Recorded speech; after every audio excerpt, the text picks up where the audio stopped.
Hello students, आज के video में हम 25 जनवरी के शिफ्ट 2 के केमिस्ट्री सेक्शन को डिस्कस करेंगे। तो सबसे पहले देखेंगे हम क्या मार्क्स डिस्ट्रीब्यूशन था। तो आप देख सकते हो फिर से क्लास 12 का वेटेज ज़्यादा है, क्लास 11 का वेटेज कम है। तो हम हर रोज़ आपको वीडियो में बता रहे हैं, अगर आपका क्लास 11th वीक रह गया है तो घबराने की ज़रूरत नहीं है। आप 12th पे फोकस करो, बाद में 11th कवर अप हो जाएगा। तो ठीक है, 12th का वेटेज जेईई मेंस में ज़्यादा होता है। तो अगर आपका 11th का के एंड में 11th थोड़ा वीक हो गया है तो घबराने की ज़रूरत नहीं है। नेक्स्ट है डिस्ट्रीब्यूशन फिजिकल ऑर्गेनिक इनऑर्गेनिक का। तो देख सकते हो इनऑर्गेनिक 40% है। हम हर रोज बोल रहे हैं कि प्लीज इनऑर्गेनिक नेग्लेक्ट मत करना, बहुत स्कोरिंग होता है। आप इनऑर्गेनिक नेग्लेक्ट करोगे, फिजिकल ऑर्गेनिक में ही केवल रहोगे तो आपका ओवरऑल परसेंटाइल गिर जाएगा। ठीक है ना। तो प्लीज इनऑर्गेनिक पोर्शन यानी कि bonding, coordination, hydrogen S block, P block, D and F block, इनको इग्नोर मत कीजिएगा। अच्छा, एक और डेटा आपको हम दे रहे हैं। इस शिफ्ट में 99 परसेंटाइल केमिस्ट्री में आया था 61 मार्क्स पे। 61 मार्क्स पे 99 परसेंटाइल था। फिर से बोलेंगे हम, पेपर इजी टू मॉडरेट कर सकते हैं 61 मार्क्स पे। और ओवरऑल 99 परसेंटाइल गया है 189 पे। अभी तक का सबसे मैक्सिमम, अभी तक का ये सबसे मैक्सिमम है। 99 परसेंटाइल 189 पे गया है। इसका मतलब है इस शिफ्ट में फिजिक्स, केमिस्ट्री, मैथ्स तीनों स्कोरिंग था। तो आप देख सकते हो, जैसा कि पहले बताए थे कि जैसे जैसे शिफ्ट बढ़ते जाएगा, जो 99 परसेंटाइल ओवरऑल का मार्क्स है वो भी बढ़ते जाएगा। तो अभी तक का सबसे मोस्ट स्कोरिंग शिफ्ट है ओवरऑल पॉइंट ऑफ व्यू से। केमिस्ट्री में 99 परसेंटाइल 61 पे है, जो कि अभी तक मतलब सेम ही है, लगभग 64 60, मतलब केमिस्ट्री में अराउंड 60 मेंटेन्ड है, लेकिन ओवरऑल 99 परसेंटाइल कट ऑफ बढ़ गया। तो चलो अब हम एक एक करके क्वेश्चन डिस्कस करते हैं।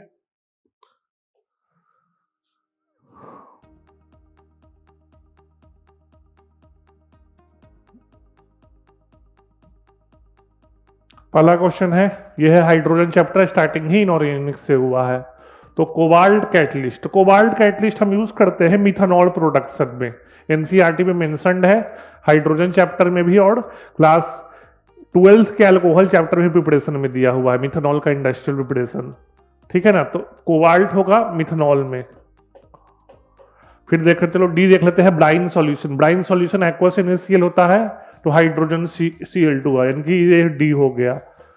तो हम चेक करते हैं A का 4 D का 1, A का 4 D का 1 फोर्थ में है। बाकी भी देख लो, B का 3 है, सीन गैस कोल गैसिफिकेशन से बनता है, ऑब्वियस है C+H2O। और निकल कैटलिस्ट से वाटर गैस प्रोडक्शन होता है। ये हाइड्रोजन चैप्टर का क्वेश्चन है। देखो पहला क्वेश्चन ही हाइड्रोजन चैप्टर से है, इसीलिए बार बार बोल रहे हैं इनऑर्गेनिक नेग्लेक्ट मत करना। इसको हम इजी क्वेश्चन कहेंगे अगर आपने पढ़ा हुआ है हाइड्रोजन चैप्टर। डिफिकल्ट क्वेश्चन अगर आपने नहीं पढ़ा तो नहीं होगा।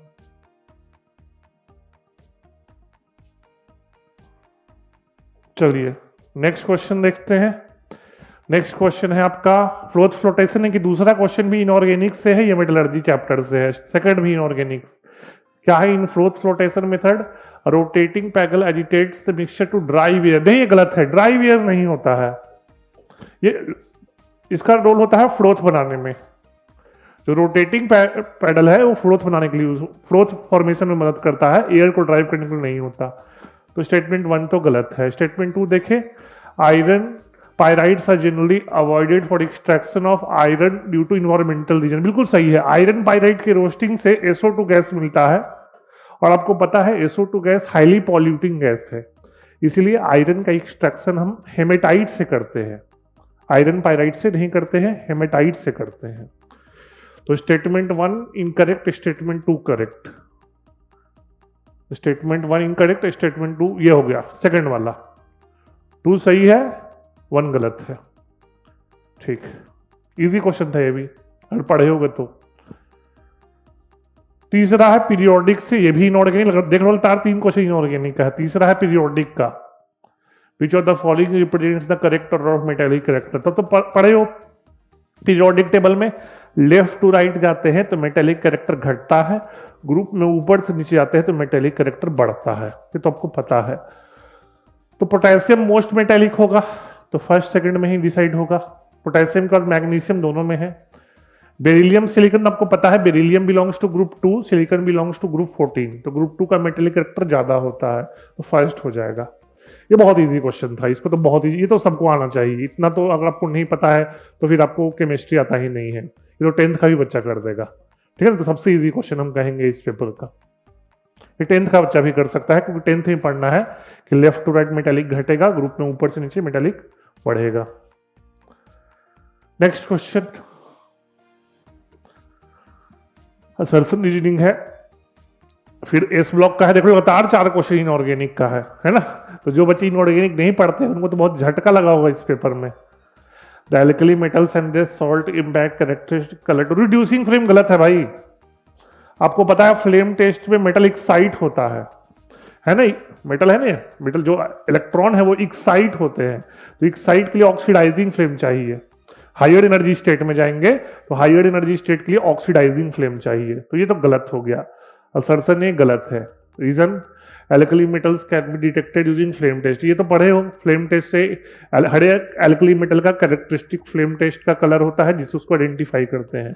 तो ए गलत आर सही, ए गलत आर सही, थर्ड ए गलत है, रिड्यूसिंग फ्लेम नहीं ऑक्सीडाइजिंग फ्लेम होना चाहिए। नेक्स्ट नंबर्स है तो फिजिकल का लग रहा है, what is the mass ratio of ethylene glycol required for making, ये आपको चैप्टर 1 का क्वेश्चन है, some basic concept of chemistry का, है ना, कंसंट्रेशन ऑफ सॉल्यूशन का। मास रेशियो पूछ रहा है इथिलीन ग्लाइकोल का और making 500 gram of 0.2 molar aqueous solution and 250 ml of 0.25 molar aqueous solution. तो देखो एक चीज में थोड़ा सा आप ऑप्शन देख सकते हो, ऑप्शंस काफी दूर दूर है, अगर 2:1 3:1 में डिफरेंस होता है तो हम क्या कर लेंगे, ये मान आप ऐसे सोच लो, है ना, आप चाहो तो सिंपल तरह से कैलकुलेट कर दो, है ना, आप मिलीमोल्स का रेशियो ले लो तो मास का रेशियो हो जाएगा, है ना, तो मिलीमोल्स इन 1, मिलीमोल्स का रेशियो ले लो अपॉन मिलीमोल्स इन 2, तो पहले के लिए 0.25 इंटू 500 कर देंगे, केजी में लेते हैं ना, मोलैलिटी में तो पड़ेगा moles of solute upon mass of solvent in kg, mass gram में लोगे तो मिलीमोल्स मिलेगा। दूसरे के लिए मोलैरिटी है तो मोलैरिटी इंटू वॉल्यूम इन ml, तो 0.25 इंटू 250 कैंसिल आउट हो गया, 500/250 2:1 आ गया। और तो पता है जो मिलीमोल्स का रेशियो होगा वही मास का रेशियो होगा, क्योंकि मास क्या होगा, millimoles into molecular mass upon 1000, क्योंकि मिलीमोल्स है तो 1000 से डिवाइड करना पड़ेगा, तो देख सकते हो 2:1 होगा, आंसर होगा 3। तो इस तरह के क्वेश्चन में थोड़ा सा दिमाग लगाइएगा, समझ गए, ये नहीं कि क्वेश्चन देखिए मोलैरिटी का डायरेक्ट कैलकुलेट करना शुरू कर दिया, नहीं, पहले देखिए क्वेश्चन क्या पूछ रहा है, यहाँ रेशियो पूछ रहा था ना, तो मास के जगह जो मोल्स का रेशियो होगा वही मास का रेशियो होगा, तो मोल्स के लिए डायरेक्ट फॉर्मूला यूज कर सकते थे हम, तो समझ गए ना, अगर आप थोड़ा दिमाग लगा के थोड़ा सा सोच के क्वेश्चन करते तो आप देख सकते हो एक लाइन में ही क्वेश्चन सॉल्व हो गया। नहीं तो आप पहले मोलैलिटी का फॉर्मूला से मास निकालो, फिर मोलैरिटी का फॉर्मूला से मास निकालो, आंसर सेम आएगा, आपका टाइम ज्यादा लगेगा। जो क्वेश्चन 1 मिनट में होगा वो आपसे 3-4 मिनट में होगा। तो प्लीज फिजिकल केमिस्ट्री के क्वेश्चन में पेन चलाने से पहले जरा सोच लेना कि कोई शॉर्ट मेथड भी है, ठीक है, तो ये भी इजी क्वेश्चन है। नेक्स्ट क्वेश्चन है dipole moment inorganic chemical bonding. Dipole moment आपको पता है क्या होता है, बस देख लो, ये HF ले लेते हैं, फ्लोरीन का इलेक्ट्रोनेगेटिविटी ज्यादा है हाइड्रोजन से, फ्लोरीन पे पार्शियल नेगेटिव, हाइड्रोजन पे पार्शियल पॉजिटिव, और ये वेक्टर है, ये हेड होता है, ये हेड और ये टेल, ये हेड है और ये टेल है। चलिए देखते हैं। Dipole moment is a vector quantity and by convention it is depicted by a small arrow with a tail on negative charge. नहीं भाई, हेड ऑन नेगेटिव चार्ज, ये तो गलत हो गया, खत्म कहानी, गलत है। Statement 2, the crossed arrow of the dipole moment symbolises the direction of shift of charge. बिल्कुल सही है, direction of shift of charge, तो स्टेटमेंट 2 सही है। तो 1 गलत 2 सही, 1 गलत 2 सही सेकंड में है। ध्यान रखना, डाइपोल पॉइंट करता है लेस इलेक्ट्रोनिगेटिव एटम से मोर इलेक्ट्रोनिगेटिव एटम की तरफ, देख सकते हो HF में फ्लोरीन की तरफ पॉइंट कर रहा है, क्योंकि फ्लोरीन इलेक्ट्रॉन विड्रॉ करता है, फ्लोरीन पे पार्शियल नेगेटिव, हाइड्रोजन पे पार्शियल पॉजिटिव। ये भी इजी क्वेश्चन है, बहुत इजी क्वेश्चन था। बॉन्डिंग पढ़े हो तो ये सब आना चाहिए, ये सब एनसीईआरटी में डायरेक्ट है, इसलिए एनसीईआरटी बुक ध्यान से पढ़िए। नेक्स्ट, फिर assertion reasoning. Butylated hydroxy anisole when added to butter increases shelf life. ये केमिस्ट्री इन एवरीडे लाइफ का क्वेश्चन है और ये क्लास 10th का भी क्वेश्चन है। 10th में आप पढ़े हो अगर एनसीडीटी, तो वहां एक टर्म था एंटीऑक्सीडेंट, तो BHA और BHT, ये है ब्यूटाइलेटेड हाइड्रोक्सिल एनिसोल और होता है ब्यूटाइलेटेड हाइड्रोक्सिल टोलिन। दोनों इंपॉर्टेंट एंटीऑक्सीडेंट है जो कि फूड का सेल्फ लाइफ बढ़ाते हैं। तो असर्शन ए तो सही है, ये 10th के बच्चे भी कर सकते थे अगर उनको एनसीडीटी थोड़ा अच्छे से नॉलेज था। Reason R butylated hydroxyl anisole is more reactive towards oxygen than food. बिल्कुल सही है, एंटीऑक्सीडेंट है ना, तो सही है। तो करेक्ट एक्सप्लेनेशन भी है, correct reason is a correct explanation, बिल्कुल सही है। एंटीऑक्सीडेंट है ना, तो ऑक्सीजन से रिएक्ट कर जाएगा, तो सही है। आपको क्या हो जाएगा, फर्स्ट है, करेक्ट एक्सप्लेनेशन है।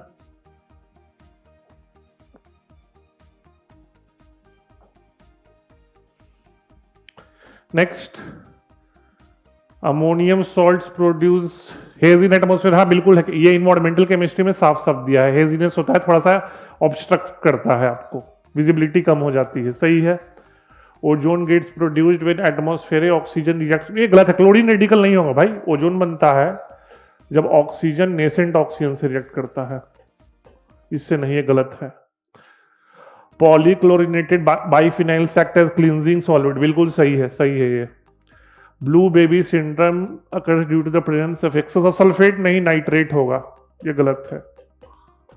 तो कौन कौन सही था, ए और सी सही है, ए और सी सही है फोर्थ, मतलब इन्वायरमेंटल केमिस्ट्री से भी। तो आप देख सकते हो, जो इन्वायरमेंटल केमिस्ट्री हो गया, मेटलर्जी हो गया, हाइड्रोजन हो गया, केमिस्ट्री इन एवरीडे लाइफ हो गया, इनसे क्वेश्चन आ ही रहा है हर पेपर में। तो इन चैप्टर्स को बच्चे नेग्लेक्ट करते हैं, लेकिन समझो 4 क्वेश्चन आपका चला जाएगा अगर ये चैप्टर नेग्लेक्ट कर दोगे तो। नेक्स्ट क्वेश्चन क्या है, नेक्स्ट क्वेश्चन है मैच द कॉलम है। Aniline, ethanamine, N ethyl ethanamine, N diethyl ethanamine और पीकेबी है। अच्छा, एक चीज देखो, कल बताए थे, लास्ट वीडियो में बताए थे कि मिथाइल अमीन का अगर सब्स्टिट्यूटेड हो तो नंबर था 213, उसी तरह से इथाइल में नंबर होता है 231। ये याद रखना, अगर 1 डिग्री इथाइलमीन हो, 2 डिग्री इथाइलमीन हो, 3 डिग्री इथाइलमीन हो, तो 2 डिग्री मोस्ट बेसिक, फिर 3 डिग्री, फिर 1 डिग्री और लास्ट में एनिलीन होगा, क्योंकि एनिलीन में नाइट्रोजन का लोन पेयर रेजोनेंस में जाता है। तो लीस्ट बेसिक होगा, क्योंकि लोन पेयर किसमें जा रहा है, डिलोकलाइज्ड हो रहा है। 2, 3, 1 में कोई रेजोनेंस नहीं है, तो इनका बेसिक एनिलीन से ज्यादा होगा। तो ये तो पढ़े हो मोर बेसिक, तो पीकेबी कम, लेस बेसिक तो पीकेबी ज्यादा, इनवर्सली प्रोपोर्शनल है। तो एनिलीन का पीकेबी सबसे ज्यादा, तो ये हो जाएगा। और 2 डिग्री का बेसिक सबसे ज्यादा, तो पीकेबी सबसे कम। 2 डिग्री है एन इथाइल वाला, तो सी का सबसे कम, 2, सी हो जाएगा 2, तो C2 किस में है और 1 A3 किस में है, A3C2, ये हो जाएगा, सही है। A का 3 और C का 2, A का 3, C का 2, सही है। बाकी देख लो तो 2 से पता ही है, 2 degree more basic than 3 degree more basic than 1 degree, है ना। तो 1 डिग्री आपको चूंकि 3rd पोजीशन पे आ रहा है, तो पीकेबी में 2nd पोजीशन होगा, तो वो भी देख लो 1 डिग्री, पीकेबी में 2nd पोजीशन मतलब 3.29, मतलब बी का 4 है, खत्म हो गया। तो याद रखना, लास्ट शिफ्ट में भी बताए थे, अगर मिथाइल अमीन रहे तो नंबर होता है 213, मिथाइल के लिए 213 और इथाइल के लिए 231। एक्वस सॉल्यूशन का बात कर रहे हैं हम, बात कर रहे हैं एक्वस सॉल्यूशन का, क्योंकि उसमें इंडक्टिव इफेक्ट भी देखते हैं और कॉन्जुगेट एसिड का वाटर के साथ हाइड्रोजन बॉन्डिंग भी। गैसियस रहे तो 3 to 1, हमेशा, क्योंकि इंडक्टिव केवल देखेंगे। गैसियस में ऑलवेज 3 डिग्री 2 डिग्री 1 डिग्री, क्योंकि केवल इंडक्टिव देखेंगे, हाइड्रोजन बॉन्डिंग कंसीडर नहीं करते। चलिए फिर मॉडरेट क्वेश्चन कहेंगे ये हम। नेक्स्ट क्वेश्चन है, क्या क्वेश्चन है? Which one among the following metals is the weakest reducing agent? S block का डायरेक्ट क्वेश्चन है, आंसर होता है सोडियम। याद रखना, एक्वस सॉल्यूशन में ग्रुप 1 में सोडियम वीकेस्ट रिड्यूसिंग एजेंट होता है। Sodium weakest, lithium strongest, group 1 S block aqueous.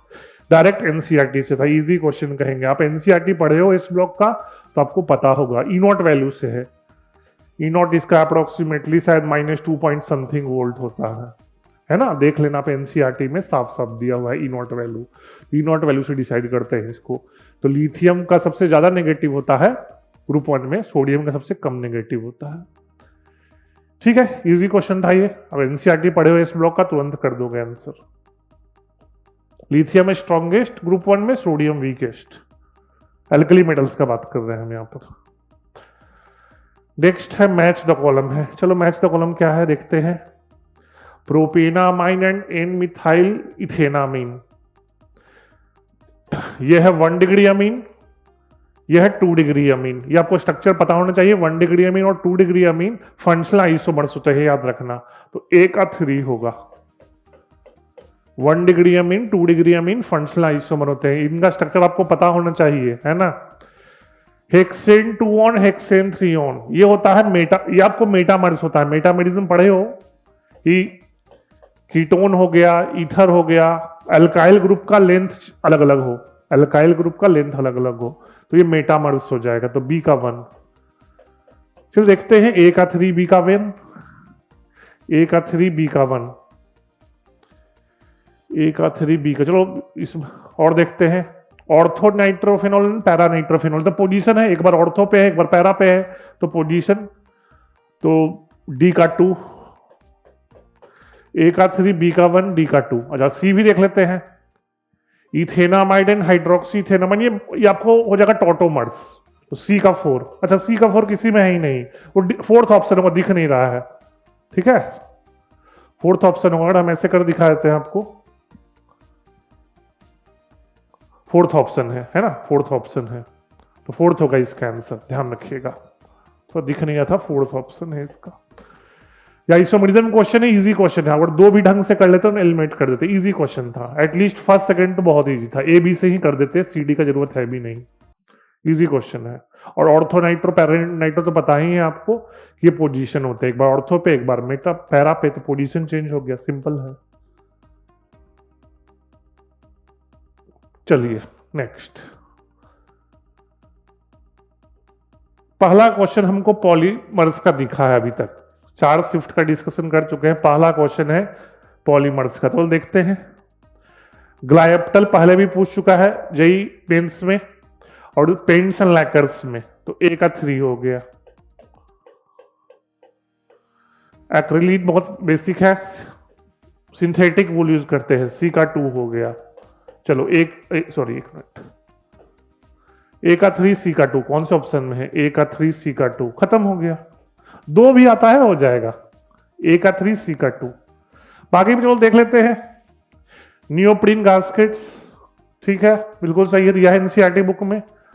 और लो डेंसिटी पॉलिथीन होगा, फ्लेक्सिबल पाइप्स, ये दिया हुआ है एनसीईआरटी में, लो डेंसिटी पॉलिथीन और हाई डेंसिटी पॉलिथीन। तो पहला क्वेश्चन है पॉलीमर से मेन अकॉर्डिंग, अगर मेरी मेमोरी सही है, चारों शिफ्ट में।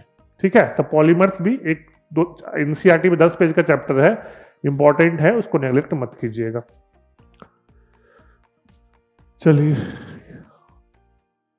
नेक्स्ट क्वेश्चन क्या है?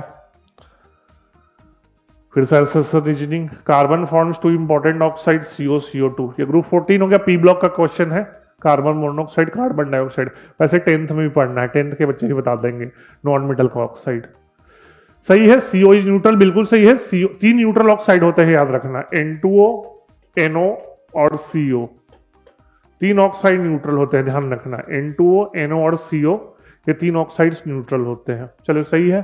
और CO2 एसिडिक होगा, बिल्कुल सही है। वाटर में डालोगे तो कार्बोनिक एसिड बनता है। CO2 + H2O गिव्स H2CO3, बिल्कुल सही है। बहुत वीक एसिड है लेकिन है acid. CO2 can combine with water in a form carbonic, हाँ ठीक है, वाइल CO तो रिएक्ट करता ही नहीं, न्यूट्रल है एक तरह से, सही है। तो असर्शन ए भी सही है, रीजन भी सही है, रीजन करेक्ट एक्सप्लेनेशन है। क्या हो गया? सेकंड, ठीक है ना। कार्बन डाइऑक्साइड वाटर में डिसॉल्व करके एसिड देता है तो एसिडिक ऑक्साइड होगा, CO वाटर से एक्ट नहीं करता तो न्यूट्रल ऑक्साइड होगा, बिल्कुल सही है। तो रीजन करेक्ट एक्सप्लेनेशन है, तो 2 हो जाएगा। ये सब इजी क्वेश्चन है, ये सब आना चाहिए, है ना। ये सब नहीं आता है इसका मतलब आपका बेसिक बहुत वीक है केमिस्ट्री का, क्योंकि 10th के बच्चे भी इसको आंसर कर सकते हैं। चलिए नेक्स्ट क्वेश्चन है, potassium dichromate acts strong oxidising agent in acidic medium. D and F block का क्वेश्चन है, और रेडॉक्स में अगर बैलेंसिंग की हो वहां भी कई बार दिख चुका है ये एन फैक्टर के कैलकुलेशन में, रेडॉक्स टाइट्रेशन याद रखिएगा। एज एन ऑक्सीडाइजिंग एजेंट हम डायरेक्ट हाफ सेल रिएक्शन लिख देते हैं, ये होता है।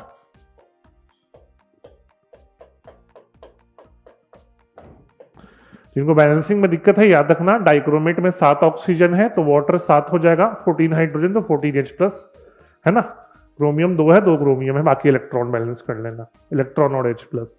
तो यहाँ क्रोमियम का ऑक्सीडेशन स्टेट है +6, यहाँ है +3। बहुत बेसिक क्वेश्चन था, इतना तो आना चाहिए है। तो +6 to +3 सेकेंड, बहुत इजी क्वेश्चन, इसको हम इजी कहेंगे, +6 to +3। नेक्स्ट,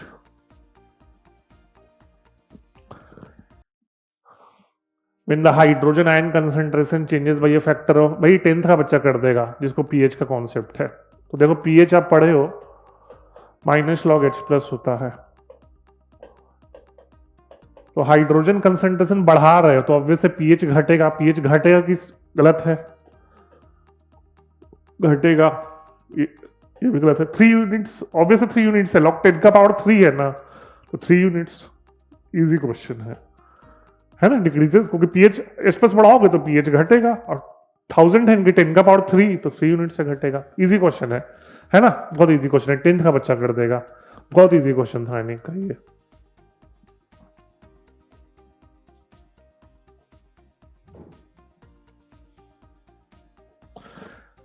नेक्स्ट क्वेश्चन है कोऑर्डिनेशन एंटिटी, मतलब कोऑर्डिनेशन कंपाउंड का है। क्या क्वेश्चन है? Wavelength of light absorbed. अच्छा, अगर आप पढ़े हो spectrochemical series crystal field theory में, तो एक रिलेशन था delta equal to hc/λ absorbed. Delta होता है hc/λ एब्जॉर्ब्ड, और जो स्ट्रॉन्ग फील्ड लाइगेंड है उनका डेल्टा ज्यादा, स्ट्रॉन्ग फील्ड लाइगेंड का डेल्टा ज्यादा। तो 4 लाइगेंड है इसमें, अरेंज कर देते हैं, CN-, फिर क्या है, अमोनिया, फिर वाटर, फिर Cl-। जिसमें CN- से स्ट्रॉन्ग फील्ड है, डेल्टा ज्यादा है, लैम्डा कम, तो CN- में डेल्टा लैम्डा सबसे कम, तो C का 1 होगा। और सबसे वीक किसमें है? देखो इसमें 5 अमोनिया है, 1 क्लोरीन है ना। तो आप ये देख लो, चलो कम से कम A B में कंपेयर कर लोगे। B में डेल्टा ज्यादा होगा A से, क्योंकि 6 अमोनिया है, तो B में डेल्टा ज्यादा होगा A से, तो B का लैम्डा कम होगा। B should be less than A lambda wise, तो B should be less than A, है ना। और वाटर भी काफी वीक है, टेट्राहेड्रल का वैसे ही सबसे कम होता है। तो अब देख लो C का 1 किस में है? C का 1 सिर्फ एक बार, C का 1 सिर्फ एक में है। डेल्टा सबसे ज्यादा तो लैम्डा सबसे कम। C का 310 C का 1 खत्म हो गया भाई, एक ही से खत्म हो गया। इसमें एक ही से खत्म हो गया, समझ में आ गया। क्योंकि आप ये सोच सकते हो CN- सबसे स्ट्रॉन्ग फील्ड है, डेल्टा सबसे ज्यादा तो लैम्डा सबसे कम, इसमें 310 है, तो C का 1 एक ही ऑप्शन में है, ठीक है। बाकी तो आप देख लोगे, मतलब इस ऐसे ही हो गया। मतलब बेसिकली ध्यान रखना, डेल्टा ज्यादा तो लैम्डा कम, डेल्टा कम तो लैम्डा ज्यादा, उसी से अरेंज करना है, ठीक है। और कुछ था नहीं इसमें, हमने एक ही ऑप्शन से एलिमिनेट कर दिया, क्योंकि बहुत जो ऑप्शन में आया था थोड़ा ढंग से नहीं बनाया था, ठीक है। तो जिसको इतना पता होता CN- से स्ट्रॉन्ग फील्ड है इन सब में सबसे ज्यादा, वो लैम्डा सबसे कम मार्क करके निकल जाता है, तो सी का 1, तो इसका आंसर 2 होगा। इसको हम मॉडरेट क्वेश्चन कहेंगे। क्या कहेंगे? Moderate question.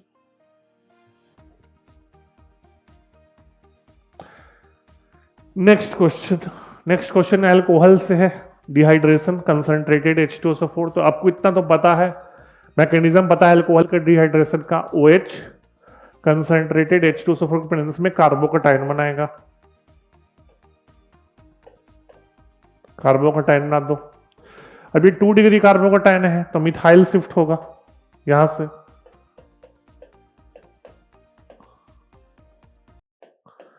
मिथाइल शिफ्ट होगा तो देखो क्या होगा।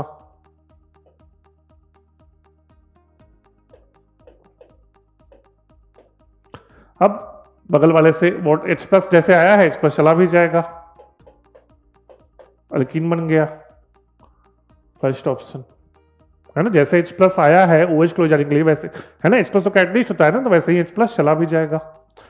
H+ हटा दीजिए, H+ हटाओ, माइनस बॉन्ड बन जाएगा। ठीक है, तो आंसर 1 हो जाएगा। इसको हम मॉडरेट क्वेश्चन कहेंगे। मॉडरेट इसलिए क्योंकि एनसीईआरटी बुक में कार्बोकटाइन अरेंजमेंट कॉन्सेप्ट दिया नहीं है, तो हो सकता है जो बच्चा जो स्ट्रिक्टली एनसीईआरटी से पढ़ता होगा उसको मिथाइल शिफ्ट, हाइड्राइड शिफ्ट के बारे में आइडिया नहीं होगा। तो ऑर्गेनिक के लिए थोड़ा सा एक्स्ट्रा भी पढ़ना पड़ेगा, केवल एनसीईआरटी से काम नहीं चलेगा, है ना। इनऑर्गेनिक के लिए एनसीईआरटी बहुत अच्छा है, ऑर्गेनिक में थोड़ा लैक करता है एनसीईआरटी। तो सही है, फर्स्ट हो जाएगा। इजी क्वेश्चन, मॉडरेट, इजी नहीं, वैसे तो जो जेई एडवांस में प्रिपरेशन कर रहे हैं उनके लिए तो इजी क्वेश्चन है, लेकिन जो मेंस का प्रिपरेशन कर रहे हैं एनसीईआरटी से उनके लिए मॉडरेट क्वेश्चन है। चलिए नेक्स्ट क्वेश्चन भी एल्डिहाइड कीटोन कार्बोजिलिक है, तो एल्डिहाइड कीटोन कार्बोजिलिक का मान लेते हैं। ये थोड़ा मैकेनिज्म बेस्ड क्वेश्चन लग रहा है कि एल्डिहाइड है, H+ है, ये H+ है, तो देखो क्या होगा। अगर आप इलेक्ट्रोमेरिक शिफ्ट करोगे O पे माइनस, C पे प्लस, तो H+ इस पे अटैक कर देगा, तो देखो क्या होगा। यहां OH कर देते हैं, यहां H कर देते हैं, यहां प्लस कर देते हैं। अब इस प्लस पे ध्यान रखना, ये प्लस है, उस पे इसका अल्कोहल अटैक कर देगा, अल्कोहल वाला पार्ट है ना, ऐसा सोचो।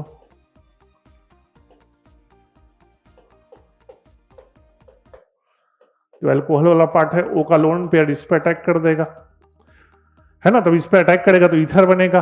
अच्छा, जो होगा क्या फिर, जब वो बनेगा, जब ईथर बनेगा ना, तो होगा कि जो ये OH है और ये एसिड है, इनके बीच ईस्टर बन जाएगा, रिंग बनने वाला है। आप ये सोच लो, पहले OH का O का लोन पेयर इस पे अटैक करेगा और फिर ये OH इसके साथ कार्बोजिलिक के साथ ईस्टर बनाएगा, मतलब साइक्लिक ईस्टर बनेगा।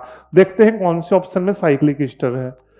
साइक्लिक ईस्टर सेकंड ऑप्शन में, खत्म हो गया, सेकंड ऑप्शन में। बाकी देखो ये तो साइक्लिक है ही नहीं, तो गलत हो गया। इसमें ईस्टर है नहीं, C डबल बॉन्ड नहीं है, ईस्टर C डबल बॉन्ड वो होता है, कार्बोजिलिक गायब कर दिया है, आंसर 2 हो जाएगा।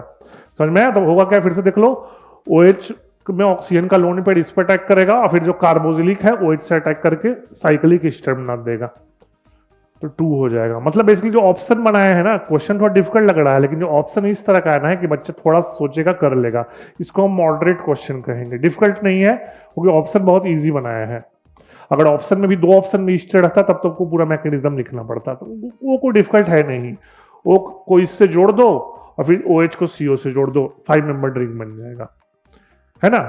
मॉडरेट इसलिए क्योंकि ऑप्शन बहुत इजी बनाया है, ठीक है। बाकी ये इजी नहीं कहेंगे क्योंकि ये मैकेनिज्म बेस्ड क्वेश्चन है, इस तरह का क्वेश्चन एनसीईआरटी में नहीं है, मॉडरेट क्वेश्चन है ये।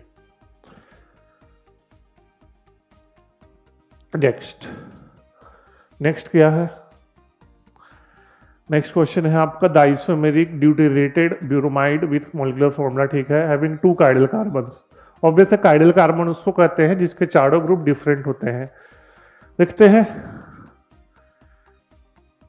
1 ड्यूटेरियम 1 नहीं होना चाहिए क्योंकि 1 वाले में CH2, 1 वाला नहीं हो सकता क्योंकि 1 में मिथाइल होता है। एक सिंपल एग्जांपल हम कर रहे हैं, एक हाइड्रोजन को ड्यूटेरियम से रिप्लेस कर दोगे तो भी CH2D होगा, 2 हाइड्रोजन तो है ना, तो 1 वाला तो नहीं होगा मेरे अनुसार।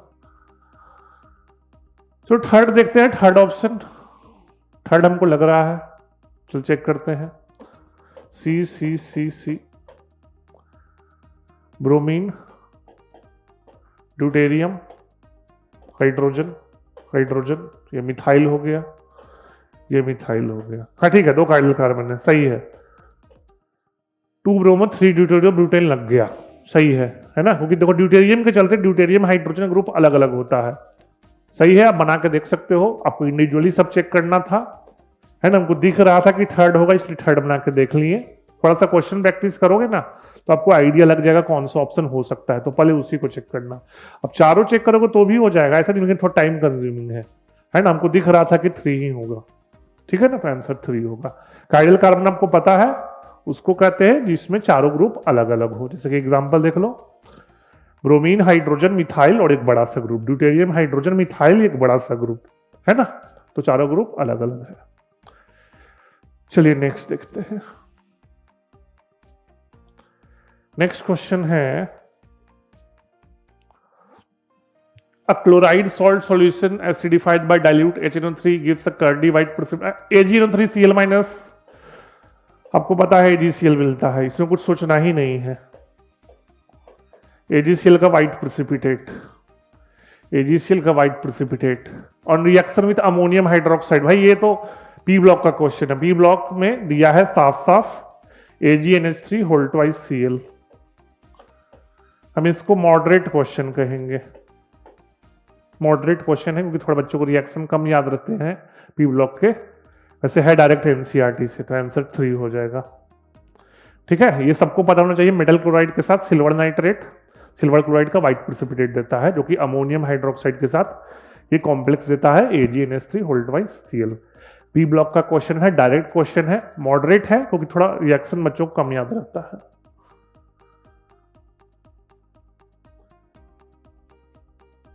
फिर देखो क्या क्वेश्चन है, the number of given orbitals which have electron density along the axis. आप एटॉमिक स्ट्रक्चर में और डी एंड एफ ब्लॉक में या कोऑर्डिनेशन में सब ऑर्बिटल का शेप देखे थे। चलो चेक करते हैं। पीएक्स आपको पता है, पीएक्स लाई करता है अलोंग एक्स एक्सिस, सबको पता है ना। एक्स एक्सिस तो पीएक्स, वाई एक्सिस तो पीवाई, जेड एक्सिस तो पीजेड। ठीक है, तो ये तीनों के लाई करेंगे, तीनों के लाई करेंगे, 3 तो ऐसे हो गया। dx y divide dx z ये ऐसे होता है, ध्यान रखना।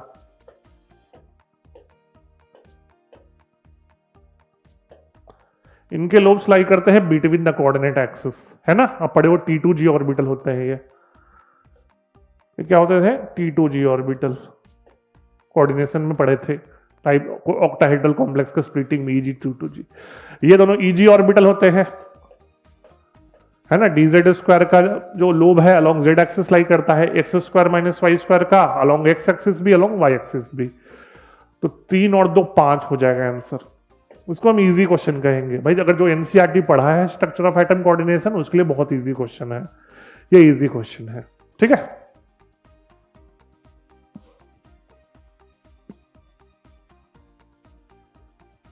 चलिए अब ये क्वेश्चन देखते हैं। इंटीरियर टाइप क्वेश्चन है, number of compounds giving red colouration with ceric ammonium nitrate. ये याद रखिएगा, ये आपके एनसीईआरटी में रिएजेंट मेंशन नहीं है, ये अल्कोहल फेनॉल का टेस्ट होता है, अल्कोहल फेनॉल का। ये एनसीईआरटी में मेंशन नहीं है, लेकिन आपके लैब मैनुअल में जरूर होगा, स्कूल में करवाया जाता है। तो ये इंपॉर्टेंट लैब टेस्ट है अल्कोहल फेनॉल का। अगर आपको नहीं पता है तो अपने कॉपी में लिख लीजिएगा। It is a lab test for alcohol and phenol and positive iodoform test. तो आयोडोफॉर्म टेस्ट तो बहुत फेमस है, या फिर CH3C डबल बॉन्ड O हो, या फिर CH3CHOH अटैच्ड कार्बन या हाइड्रोजन से, CH3CO या CH3CHOH कार्बन या हाइड्रोजन से अटैच्ड हो। चलो चेक करते हैं। ये आयोडोफॉर्म देगा लेकिन सेरिक नहीं देगा, तो गलत। ये देगा, अल्कोहल भी है, CH3CHOH भी ये देगा, ये नहीं देगा सेरिक अमोनियम। ये सेरिक अमोनियम भी देगा, आयोडोफॉर्म भी देगा, सही है। ईथर है, नहीं देगा। ये तो CH3CHOH है ही नहीं, आयोडोफॉर्म नहीं देगा। ये सेरिक अमोनियम ही देगा, आयोडोफॉर्म भी देगा, CH3CHOH है। ये CH3CHOH इसमें नहीं है, टर्ट ब्यूटाइल है, तो ये नहीं देगा। तो कितने आंसर हो गए? 1 2 3। तो इजी क्वेश्चन था, बस आपको ये पता होना चाहिए था कि सेरिक अमोनियम नाइट्रेट टेस्ट आखिर है किसका, क्योंकि ये एनसीईआरटी मेंशन नहीं है। ध्यान रखिएगा, ये लैब मैनुअल में दिया रहता है, आपके स्कूल में भी करवाया जाता होगा। तो अगर आपको नहीं पता है तो नोट कर लो इसको कि अल्कोहल फिनॉल का लैब टेस्ट होता है सेरिक अमोनियम नाइट्रेट। आयोडोफॉन तो बहुत फेमस रिएक्शन है, ये उम्मीद करते हैं आप लोग को पता होगा। नहीं पता है तो नोट कर लेना कि अगर CH3CO या CH3CHOH कार्बन या हाइड्रोजन से अटैच्ड है तो कंपाउंड शो करता है आयोडोफॉर्म टेस्ट। येलो प्रेसिपिटेट देता है CHI3 का, येलो प्रेसिपिटेट ऑफ CHI3। चलिए नेक्स्ट क्वेश्चन देखते हैं। नेक्स्ट क्वेश्चन है the number of pairs of solution having the same value of osmotic pressure from the following is assuming 100% ionisation. का मतलब है यहां पर हम वॉन्टो फैक्टर का बात कर रहे हैं। तो आप पढ़े हो वॉन्टो फैक्टर इंक्लूड करोगे तो पाई होता है ICRT। तो कंडीशन सेम ही होगा तो टेम्परेचर और R सेम लेंगे, मतलब हमको I इंटू C कॉन्स्टेंट लेना है। जिन जिन ऑप्शन में I इंटू C कॉन्स्टेंट आएगा उसमें ऑस्मोटिक प्रेशर सेम होगा। चलो चेक करते हैं। अल्कोहल कोवेलेंट कंपाउंड है, इसका वॉन्टो फैक्टर 1 होगा, इसका वॉन्टो फैक्टर 2 होगा। मल्टीप्लाई कर दो, सही है। I इंटू C सही है। बी ऑप्शन पोटेशियम फेरोसाइनाइड, इसको ब्रेक करोगे ये 5 देगा। चलो हम बता देते हैं, एटलीस्ट ये हम बता देते हैं। इसको वाटर में डालोगे तो मिलता है 4K प्लस और FeCN होल 6 4 माइनस।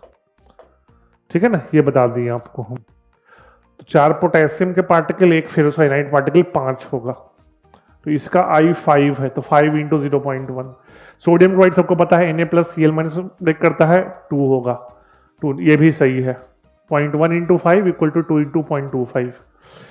ये फिर से बता दिए, वॉन्टो फैक्टर 5 है तो 5 इंटू 0.05। NaCl का 2 है, ये नहीं होगा, ये 0.025 है, 0.25 आएगा, ये 0.50 हो जाएगा, तो ये गलत है। डी देखते हैं, NaCl का वॉन्टो फैक्टर 2 तो 0.15 इंटू 2। BaCl2 ब्रेक करेगा Ba2 प्लस 2Cl माइनस, तो इसका वॉन्टो फैक्टर 3 है, तो 0.15 इंटू 2 इक्वल टू 0.1 इंटू 3 सही है। KCl, अच्छा डॉट M, ये डबल सॉल्ट है। KCl 2 particle, magnesium chloride 3 particle, तो 2 और 3 5 हो गया। यह है पोटेशियम क्लोराइड, ये 2 पार्टिकल, तो 0.05 इंटू 2 0.1 हो जाएगा, यहां भी 0.1 हो जाएगा, 5 पार्टिकल, तो ये भी सही है, तो 4 होगा। क्या होगा? 4। तो इसको हम मॉडरेट क्वेश्चन कहेंगे। मॉडरेट इसलिए कि क्योंकि बहुत लोग को वॉन्टो फैक्टर कैलकुलेट करने आता नहीं। क्वेश्चन इजी है लेकिन बहुत लोग को वॉन्टो फैक्टर कैलकुलेट करने में दिक्कत होता है। तो एक इंपॉर्टेंट टॉपिक है जिसको इग्नोर मत कीजिएगा। Van't Hoff factor is an important topic. ठीक है, बाकी क्वेश्चन बहुत इजी था, आपको यही चेक करना था I इंटू सी, क्योंकि कंडीशन सेम होगा तो टेम्परेचर तो सेम ही लेना है। ठीक है, चलिए नेक्स्ट क्वेश्चन। नेक्स्ट क्वेश्चन क्या है? सिंबल से लग रहा है थर्मोकेमिस्ट्री का होगा। 28 litre of CO2 is produced on complete combustion of 16.8 litre gases mixture of ethane and methane. चलो रिएक्शन लिख देते हैं। C2H6 plus 7/2 O2 gives 2 CO2 plus 3 H2O। Reaction balance आपको पता होना चाहिए, CXHY और X प्लस Y/4 O2। ये उम्मीद करता है बैलेंसिंग आप लोग को पता होगा। और मीथेन का बात करें तो CH4 plus 2 O2 gives CO2 plus 2 H2O। 16.8 litre है तो इसको मान लेते हैं X लीटर, ये हो जाएगा 16.8 माइनस X। और गैस के लिए जो वॉल्यूम का रेशियो मोल्स के रेशियो को इक्वल होता है अगर टेम्परेचर प्रेशर सेम रहे, तो X लीटर 2X लीटर देगा, 16.8 माइनस X 16.8 माइनस X देगा। अब दोनों को ऐड कर दो तो 2X plus 16.8 minus X, CO2 कितना वॉल्यूम है 28 लीटर, तो X आ जाएगा, सॉल्व कर लोगे 11.2 लीटर। ठीक है, मेरे अनुसार थोड़ा इस क्वेश्चन में एक चीज बता रहे हैं, तो STP मेंशन करना चाहिए था, है ना, क्योंकि जो NTA का जो आंसर की है उसमें इसको एसटीपी एज्यूम किया हुआ है, तो इसको ध्यान रखना, थोड़ा एसटीपी मेंशन करना चाहिए था तो 0 डिग्री सेल्सियस ज्यादा बेटर होता। तो पता है आपको एसटीपी पे 1 मोल गैस 22.4 लीटर ऑक्यूपाई करता है, तो इसका मोल्स कितना हो गया 11.2 अपॉन 22.4, इसका हाफ मोल्स हो गया। इसका कितना हो गया 5.6 अपॉन 22.4, इसका 1/4 मोल्स हो गया। हमने एसटीपी एज्यूम किया है क्योंकि एनटीए के जो आंसर किया उसमें एसटीपी एज्यूम्ड करके आंसर दिया है, नहीं तो फिर आपको पीवी इक्वल टू एनआरटी से करना पड़ेगा। समझ में आया? तो कैलकुलेशन थोड़ा अलग आएगा एनटीए के सॉल्यूशन से, इसीलिए बोल रहे थे क्वेश्चन में एनटीए को एसटीपी देना चाहिए था, एज्यूम एसटीपी फॉर कैलकुलेशन। चलिए अब दोनों का मोल्स मिल गया, इंथैल्पी ऑफ कंबशन दिया है, मल्टीप्लाई कर देंगे, कुछ बचा तो है नहीं। हीट इवॉल्व पूछा है, तो इवॉल्व का मतलब नेगेटिव साइन इग्नोर कर दो, इवॉल्व में नेगेटिव अपने आप आ गया, तो सिर्फ मैग्नीट्यूड लेंगे। इथेन है, यहाँ पे C2H6 देना चाहिए, इथीन है C2H6 होगा, ठीक है, इथीन होगा। तो 1400 इंटू हाफ, हम मैग्नीट्यूड ले रहे हैं क्योंकि साइन इसमें अंडरस्टूड हो गया है, प्लस इंथैल्पी ऑफ कंबशन को मोल से मल्टीप्लाई करिए, दूसरा है 900 इंटू 1/4, इंथैल्पी ऑफ कंबशन को मोल से मल्टीप्लाई कर रहे हैं, तो 700 प्लस 225 इक्वल टू हो जाएगा 925, तो आंसर है 925। ठीक है, तो आंसर 925 है। एनटीए ने भी 925 दिया था, वो तभी होगा जब आप एसटीपी कंडीशन एज्यूम करोगे, और एसटीपी में टेम्परेचर 0 डिग्री सेल्सियस होता है, 25 नहीं होता। तो एटलीस्ट क्वेश्चन मेंशन लिखना था कि assume STP condition for calculation. ठीक है भाई, क्वेश्चन कुछ था नहीं, ये मिक्स्ड क्वेश्चन था, आपको states of matter gases state का और थर्मोकेमिस्ट्री का। थर्मोकेमिस्ट्री का तो बहुत कम ही यूज था, सिंपल था, दोनों के मोल्स मिल गए हमको स्टेट्स ऑफ मैटर के कॉन्सेप्ट से, इडियोमेट्री के कॉन्सेप्ट से, तो इसके मोल से इसको मल्टीप्लाई कर दो, इसके मोल से इसको मल्टीप्लाई कर दो, तो इसका हाफ मोल था, इसका 1/4 था, तो 1400 इंटू हाफ प्लस 900 इंटू 1/4, 925। तो इसको मॉडरेट क्वेश्चन कहेंगे। मॉडरेट इसलिए क्योंकि थोड़ा कैलकुलेटिव है, बाकी कॉन्सेप्ट बहुत इजी था। ठीक है, नेक्स्ट क्वेश्चन। नेक्स्ट क्वेश्चन क्या है? नेक्स्ट क्वेश्चन है total number of moles of AgCl precipitated on addition of silver nitrate to, मतलब कोऑर्डिनेशन का क्वेश्चन है। तो आपको पता होगा कोऑर्डिनेशन में कॉन्सेप्ट होता है वही आयंस वाटर ब्रेक करते हैं जो कोऑर्डिनेशन स्फीयर के बाहर होते हैं। तो यहां से हमको एक Cl- मिलेगा, याद रखना, एक Cl-। जो Cl कोऑर्डिनेशन स्फीयर के अंदर है वो आयनाइज नहीं करेंगे। यहां से देख लो 2 Cl- मिलेगा, क्योंकि Cl2 है ना, तो 2 Cl- कोऑर्डिनेशन स्फीयर के बाहर है। यहां Cl2 कोऑर्डिनेशन स्फीयर के अंदर है तो ये आयनाइज नहीं करेगा। यहां भी 2 Cl- कोऑर्डिनेशन स्फीयर के बाहर है, तो 2 Cl-। तो टोटल कितना Cl- हो गया? 1 Cl 2 3 5, तो 5 मोल Cl-, सिल्वर नाइट्रेट एक्सेस है, एक्सेस दिया है ना, एक्सेस, तो 5 मोल AgCl देगा। बहुत इजी क्वेश्चन हम कहेंगे, क्योंकि इतना तो कोऑर्डिनेशन आपको पता ही होना चाहिए कि वही आयंस वाटर में ब्रेक होते हैं जो कोऑर्डिनेशन स्फीयर के बाहर होते हैं, इनको काउंटर आयंस कहते हैं। क्या कहते हैं? Counter ions.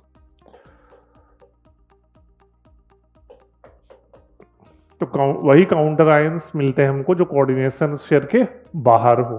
तो जिसमें Cl कोऑर्डिनेशन स्फीयर के बाहर है वो Cl- से ब्रेक करेगा, जिसमें कोऑर्डिनेशन स्फीयर के अंदर है वो आयनाइज नहीं करेगा। इजी क्वेश्चन था। बाकी तो AgNO3 Cl- का रिएक्शन तो क्लास 10th का ही बच्चा बता देगा कि AgCl का व्हाइट प्रेसिपिटेट मिलता है। चलिए नेक्स्ट क्वेश्चन। नेक्स्ट क्वेश्चन है नंबर ऑफ हाइड्रोजन एटम्स पर molecule of hydrocarbon A having 5.8% carbon A का मोलर मास दिया है।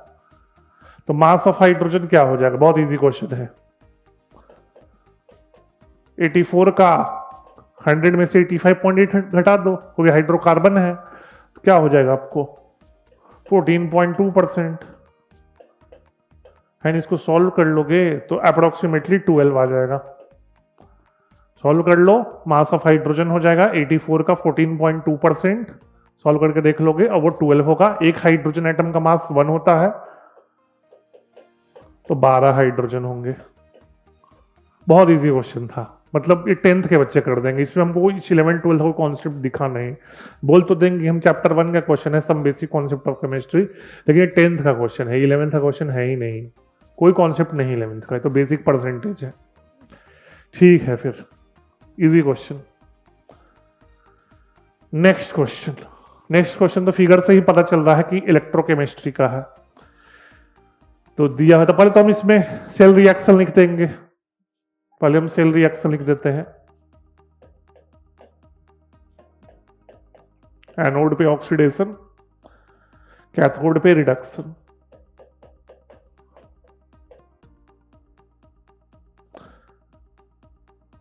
M2+ होगा, है ना। M3+ से M+ है, फिर तो 2 इलेक्ट्रॉन हो जाएगा, है ना, फिर तो 2 इलेक्ट्रॉन होगा। तो फिर ऐसा करो, इसको ही मल्टीप्लाई कर दो 2 से, ज़्यादा अच्छा है कैलकुलेशन में। हम इसको ऊपर वाले को भी मल्टीप्लाई कर देते हैं 2 से, क्योंकि कैलकुलेशन में फिर आराम रहेगा। ठीक है, तो H2 2H+, H2 2H+, 2 electron. ठीक है, कैलकुलेशन आपके लिए आसानी रहेगा, तो ऐड कर दो। M3+ plus H2 gives M+ plus 2H+, यही है। ओवरऑल सेल रिएक्शन हो गया, N2 हो जाएगा। अब क्या दिया आपको E0 दिया, ई सेल दिया है, ई सेल है 0.1115 equal to E0 cell. Nernst equation, E0 cell देखो होता है E0 cathode minus E0 anode, और एनोड में स्टैंडर्ड हाइड्रोजन इलेक्ट्रोड है, 1 बार प्रेशर 1 मोलर कंसंट्रेशन, है ना, तो स्टैंडर्ड हाइड्रोजन इलेक्ट्रोड है। तो E0 बेसिकली उसका एनोड हाफ सेल का 0 हो जाएगा, तो ये 0.2 कर दो, माइनस 0.059 अपॉन N, तो 2 ही लोगे, 2 कैंसिल हुआ है, लॉग ऑफ ऊपर M+ हो जाएगा। हम H+ इग्नोर कर रहे हैं क्योंकि H+ का कंसंट्रेशन 1 है, तो 1 का स्क्वायर भी लोगे, 1 का स्क्वायर भी लोगे तो 1 ही आएगा, अपॉन नीचे M3+। ऑब्वियस है, हाइड्रोजन गैस का प्रेशर लेते हो तो भी 1 है, तो 1 का पावर कुछ भी कर दो 1 ही आएगा, तो ये भी 1 हो गया। अब इस क्वांटिटी को हम x मान लेते हैं, बार बार क्यों लिखेंगे, तो इसको हम x मान लेते हैं। यहाँ पे क्या दिया रेशियो a, अच्छा 10 का पावर a दिया है, तो इसको हम a मान लेते हैं। 10 का पावर a है तो इसको a मान लेंगे हम, इसको हटा दो यहाँ पर 2 से, अच्छा तो हो जाएगा, आपको सॉल्व कर लोगे, घटाओ -88, हाँ ये हो जाएगा। आपको सॉल्व करोगे तो -0.177 इक्वल टू -0.059, और ये 10 का पावर 8 है ना, तो हम इसको a मान लेंगे, log 10 का पावर a होता है, a सॉल्व कर लोगे A3 आ जाएगा। आपको बेसिकली क्या करना है, इसको इससे घटाना है, 2 से मल्टीप्लाई कर देना है, तो ये आ जाएगा -0.177, और ये 3 टाइम्स कटता है, ये 3 टाइम्स कटेगा आपको, तो 3 इक्वल टू a आ गया, तो A3 है, यही पूछ रहा है ना, high value of a is 3। इसको भी हम मॉडरेट कहेंगे, मॉडरेट इसलिए क्योंकि कैलकुलेशन थोड़ा सा अच्छा है, समझ गए। बहुत बच्चे थोड़ा सा कैलकुलेशन में मिस्टेक करते हैं, वैसे क्वेश्चन में वैसा कुछ खास है नहीं, कैलकुलेशन ही थोड़ा डिफिकल्ट है। चलिए नेक्स्ट क्वेश्चन देखते हैं। डायग्राम से तो सरफेस टेंशन का क्वेश्चन लग रहा है। अच्छा, लिक्विड मॉलिक्यूल सरफेस पे भी दिया है, तो ये तो आपको पता है, जो मॉलिक्यूल सरफेस पे हो उस पे नेट फोर्स 0 नहीं होता। तो देखते हैं क्या क्या पूछ रहा है, number of correct statement check करते हैं। Surface tension is outcome equal नहीं होगा भाई, देख सकते हो जो मॉलिक्यूल सरफेस पे है ना उस पे अपवर्ड फोर्स तो डाउनवर्ड लग रहा है, अपवर्ड तो लग ही नहीं रहा है, तो इक्वल फोर्स नहीं होगा। Surface tension due to uneven, uneven सही है, अनइक्वल फोर्स है। C the molecule in the bulk can never come, नहीं नहीं बिल्कुल आ सकता है, ऐसा कुछ है नहीं, आ सकता है, सी सही है। D the molecule on the surface are responsible for evaporation, बिल्कुल सही है, आप पढ़े थे, 9th में पढ़ना था। Evaporation is a surface phenomenon, तो इवेपोरेशन सरफेस फिनोमिनन है, तो सही होगा ही, डी आंसर 2 हो जाएगा। सरफेस टेंशन लिक्विड स्टेट में है, स्टेट्स ऑफ मैटर में, ये इजी क्वेश्चन कहेंगे जिस बच्चे का, क्योंकि ये फिजिक्स में ही पढ़ना है टॉपिक, ये बहुत इजी क्वेश्चन है, बेसिक कॉन्सेप्ट का क्वेश्चन है। चलिए नेक्स्ट क्वेश्चन है फर्स्ट ऑर्डर रिएक्शन, यानी केमिकल काइनेटिक्स पे ही कहानी है। फर्स्ट ऑर्डर रिएक्शन है, रेट कांस्टेंट दिया है, the number of correct statement. चल देखते हैं। रिएक्शन कंप्लीट्स इन 100,000 सेकंड। गलत है भाई, एक चीज याद रखना, first order reaction infinite time में कंप्लीट होता है। फॉर्मूला से देख सकते हो आप, K equal to 2.303/T log of A0 upon AT। अगर AT आप 0 कर दोगे ना तो इनफाइनाइट हो जाएगा, है ना। तो ये इनफाइनाइट में होता है, याद रखना first order reaction infinite time में कंप्लीट होता, तो ये गलत है। The reaction is half life of 500 second. T half से चेक कर लो, टी हाफ होता है 0.693/K फर्स्ट ऑर्डर में, बाई K डाल दो 4.6 इंटू 10 का पावर -3। भाई कैलकुलेशन से दिख रहा है 500 तो नहीं होगा, आप देख सकते हो ये 5 टाइम्स नहीं है, गलत हो गया। See the time required for 10% completion is 20। भाई गलत है, 10% में ज्यादा टाइम क्यों लगेगा, 10% में तो कम टाइम लगेगा। उल्टा कर दिया इन्होंने, हमको लगता है। हम सॉल्व नहीं कर रहे हैं क्योंकि ऐसे ही दिख रहा है, गलत है। अब सॉल्व कर लो तो मे भी उल्टा हो जाएगा, 90% कंप्लीशन में 25 टाइम्स लगेगा। इन्होंने थोड़ा वर्ड प्ले कर दिया है क्वेश्चन में, 10% कंप्लीशन में कम टाइम लगेगा, ठीक है, तो गलत है। D the degree of dissociation is 1 का पावर E का पावर -KT। बिल्कुल सही है, आप ऐसे देख लो, अगर A goes to D first order है, इसको इनिशियली मान लो X, इसको मान लो 0, तो फर्स्ट ऑर्डर के फॉर्मूला से आप देख सकते हो ये बचता है X इंटू E का पावर -KT, ठीक है ना। AT खोलता है A0 इंटू E का पावर -KT, और जो तो कितना होगा, अल्फा क्या होगा देख लो आप, अल्फा होगा X minus x into E का पावर -KT अपॉन X, है ना। A0 minus AT upon A0, x cut जाएगा तो 1 माइनस E का पावर -KT। सही है ये, है यहाँ ये 10 का बेस है, इसको लॉग में कन्वर्ट करके ये फॉर्मूला आ जाएगा आपको, तो डी तो सही है। The rate and rate constant have the same unit. गलत है भाई, आर इक्वल टू क्या होता है, फर्स्ट ऑर्डर है K into concentration of A। Same unit कैसे होगा, कंसंट्रेशन है, ये तो मिसिंग कर दिया है, तो ये गलत है, तो आंसर 1 होगा। सिर्फ डी वाला सही है, डिग्री ऑफ डिसोसिएशन वाला, बाकी कोई पॉइंट सही नहीं है, आंसर 1 होगा। नेक्स्ट क्वेश्चन देखते हैं। नेक्स्ट क्वेश्चन है आपको, the number of incorrect statement from the following. चलिए देखते हैं। वाटर वेपर्स आर एब्जॉर्ब्ड, भाई गलत है भाई, कैल्शियम क्लोराइड से एब्जॉर्ब्ड नहीं एब्जॉर्ब्ड होते हैं, ठीक है, गलत है। There is a decrease in surface energy, बिल्कुल सही है, एनसीईआरटी से डायरेक्टली लाइन उठाया हुआ है, सरफेस एनर्जी घटता है तभी तो एक्सोथर्मिक है। सी एज द एब्जॉर्प्शन ही एड्सॉर्प्शन होगा, as the adsorption proceeds delta H becomes more and more negative. भाई जैसे जैसे एड्सॉर्प्शन होगा ना, डेल्टा H का आपको मैग्नीट्यूड 0 का अप्रोच करता है, तो मोर एंड मोर नेगेटिव नहीं होगा, ये सब एनसीईआरटी में साफ साफ दिया है। और वैसे भी अगर इसको भी एब्जॉर्प्शन से भी गलती, हम एड्सॉर्प्शन का बात कर रहे हैं, तो ये तो गलत है। याद रखना, जैसे जैसे एड्सॉर्प्शन होगा डेल्टा H 0 को अप्रोच करता है, मोर एंड मोर नेगेटिव नहीं होता, क्योंकि इक्विलिब्रियम अटेन करेगा ना, एक पॉइंट के बाद आप पढ़े हो इक्विलिब्रियम स्टेट अटेन करना है, तो इक्विलिब्रियम स्टेट अटेन करेगा तो जो डेल्टा H है 0 को अप्रोच करेगा, तो सी गलत है। D adsorption is accompanied by decrease in entropy, बिल्कुल सही। ध्यान रखना, एड्सॉर्प्शन में गैसेस मॉलिक्यूल सरफेस पे सेटल होते हैं, तो डेल्टा H, डेल्टा G और डेल्टा S तीनों नेगेटिव होते हैं, यही खास बात है एड्सॉर्प्शन का। Delta H, delta G, delta S तीनों नेगेटिव होते हैं, है ना। सरफेस केमिस्ट्री का बहुत बेसिक क्वेश्चन है, ये आप लोग से हो जाना चाहिए था, इसको हम इजी क्वेश्चन कहेंगे। अच्छा, तो खत्म हो गया, ठीक है। तो आप देख सकते हो आज का पेपर बहुत डिफिकल्ट नहीं था, इसलिए 99 परसेंटाइल 61 मार्क्स पे चला गया। क्वेश्चन एनसीईआरटी बेस्ड थे ही मेनली, एनसीईआरटी के बाहर के बहुत कम क्वेश्चन थे, ठीक है ना। तो इसका मतलब आपके लिए यही है कि आप एनसीईआरटी अच्छे से पढ़ते रहो, एनसीईआरटी इग्नोर नहीं करो, और 11-12 दोनों पे इक्वल फोकस दो। और आपका 11 थोड़ा वीक भी हो गया है 11th ग्रेड में, तो 12th पे अच्छे से फोकस करना। नेक्स्ट वीडियो में हम 29 जनवरी के क्वेश्चन के साथ आएंगे। आज के लिए इतना ही, थैंक यू।